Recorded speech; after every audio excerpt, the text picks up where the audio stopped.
is still unfolding tonight. The city, south of Oklahoma City, was hit this afternoon by a massive twister a mile wide with winds of more than 200 miles an hour. Neighborhoods were destroyed, along with an elementary school. Some of the students were pulled out of the wreckage alive. A hospital and movie theater were also hit. Search and rescue teams and neighbors are digging by hand in the search for more survivors. CBS News correspondent Anna Werner is in the heart of it in Moore, Oklahoma tonight. Anna, what have you seen? Well, Scott, first of all, this area is paralyzed. Getting around is virtually impossible. On the way here, we saw power lines down left and right, people trying to get around them, roads shut down.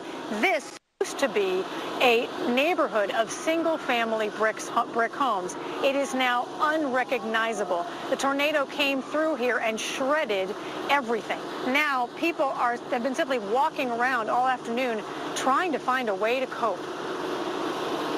This has turned into a massive tornado. The storm ripped through neighborhoods in Moore, Oklahoma, splintering homes and trapping residents.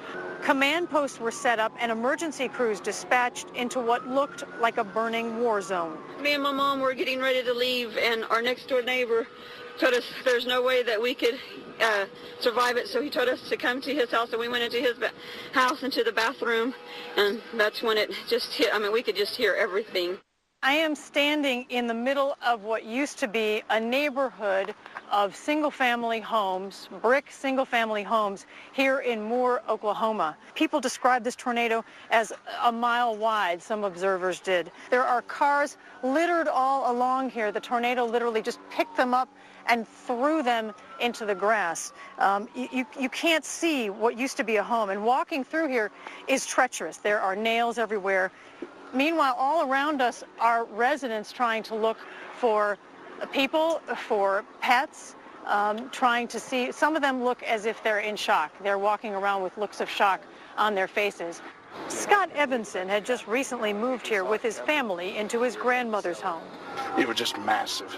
You know, I mean, you just see the destruction was coming, and we were down in there in the cellar, and you just hear that like a train coming across, and what you know and what you see is there is not there, and there's no more landmarks to really tell what was yours and what's not, because it's all just mixed in.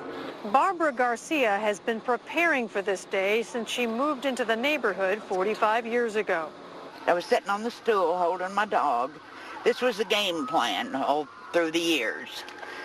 You know, to go in that little bathroom. And I felt the stool come up out of the floor.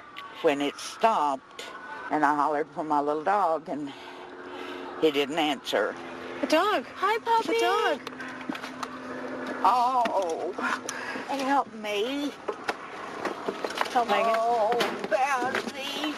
Oh, oh, oh. Oh, well, I thought God just answered one prayer to let me be okay.